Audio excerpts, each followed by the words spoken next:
You know, it's a fascinating question, isn't it?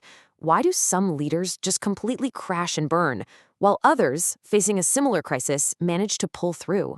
Well, today, we're diving into the dramatic final years of the Kingdom of Judah to get some answers. We're going to explore the story of its last two kings, two men from the same family whose choices led them down vastly different and honestly unforgettable paths. All right, so here's our game plan. First, we'll look at the kingdom's last-ditch gamble for freedom.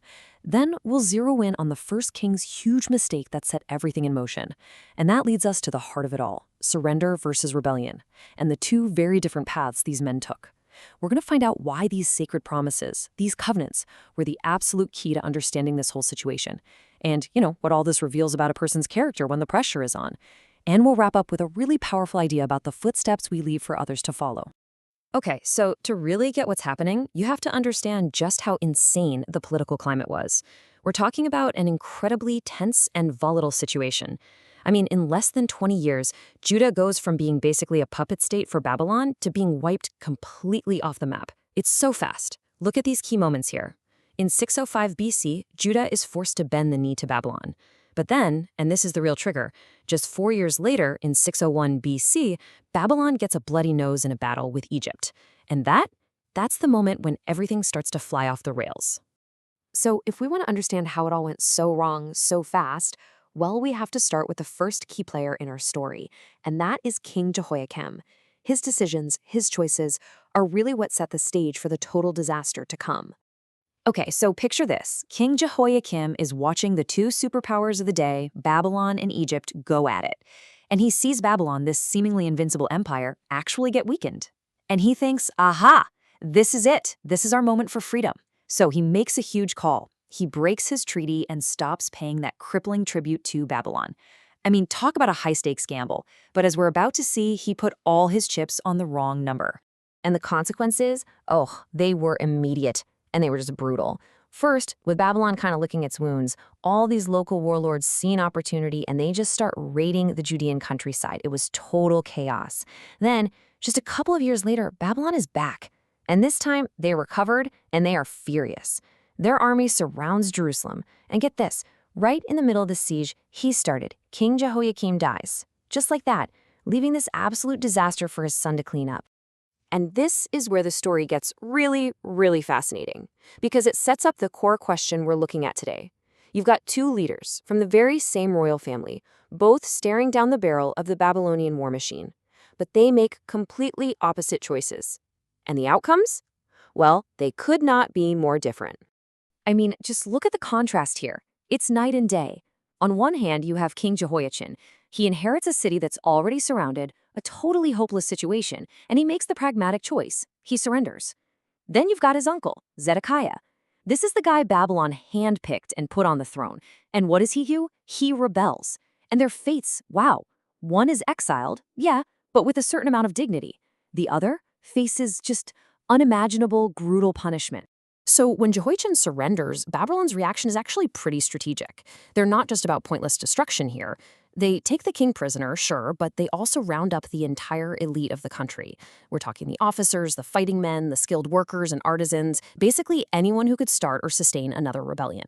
And they carry them all off into exile. It's a smart political move. They're removing the leadership class. It's tough, for sure, but the key thing is they survive. But then you look at Zedekiah about a decade later, and the punishment is just horrific. It's deeply personal. The Babylonians kill his sons right in front of him. They force him to watch. And then they put out his eyes. Just think about that. The very last thing he ever saw was his children being executed. After that, they bind him in chains and drag him off to Babylon. It's a completely different level of cruelty. So this brings us right back to the central mystery, doesn't it? Both of these men were kings of Judah. Both of them, in their own way, ended up on the wrong side of Babylon. So why? Why the massive difference in how they were treated? Why was one just exiled while the other was, well, tortured and humiliated in the worst way imaginable? The answer, it turns out, has everything to do with a broken promise. All right, to really get the answer here, we need to understand something really important about how the ancient world worked. See, for the king of Babylon, not all rebellions were the same. One kind of betrayal, one specific kind of defiance, was considered absolutely unforgivable. And that unforgivable act was breaking a covenant. A covenant isn't just a contract, it's a sacred, binding oath. Here's the key detail. After Nebuchadnezzar, the king of Babylon, exiled Jehoiakim, he personally installed Zedekiah as the new king. He handpicked him. And Zedekiah took a solemn, sworn oath of loyalty directly to Nebuchadnezzar. So when Zedekiah rebelled, it wasn't just a political move. To Nebuchadnezzar, it was a deeply personal betrayal. He broke a sacred promise to the very man who put him on the throne. And the crazy part is, he was warned, loudly and clearly. You had the prophet Ezekiel, who was already in exile in Babylon, sending messages back home. He's basically shouting, hey, do you seriously think you can break a sworn covenant like that and just get away with it? No way. The king of Israel is going to die in Babylon, the land of the very king whose treaty he spit on and broke. And it wasn't just coming from the outside. Back in Jerusalem, you had the prophet Jeremiah on the ground literally pleading with Zedekiah. He was saying, look, if you want to live, just submit to the king of Babylon. Don't listen to all these other prophets who are telling you what you want to hear. They're promising you victory, but they are liars.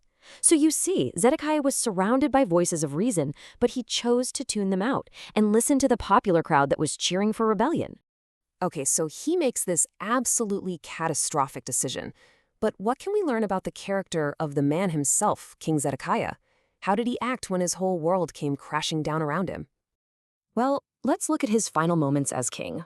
The walls of Jerusalem are finally broken down, the city is starving, the enemy is pouring in, and what does the king do? He tries to escape. He makes a run for it. And this one final desperate act, it really tells you everything you need to know about him as a leader. I mean, this escape attempt is just a perfect picture of failed leadership.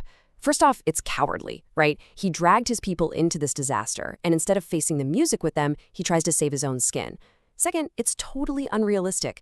Seriously, did he actually think he could sneak out of a city that had been completely surrounded by an enemy army for years? And finally, this is so telling. His own army abandons him. They just scatter.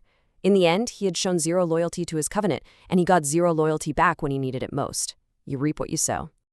And this leads us to our final point. And honestly, it's maybe the most important one for all of us. Why? Why did Zedekiah make these terrible choices? Well, it might just come down to a very simple thing: whose example he decided to follow.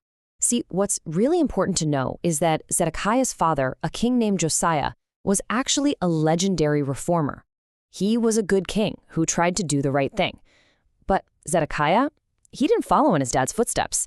Instead, he chose to follow the example of his rebellious brother, Jehoiakim, the guy who started this whole mess. Why?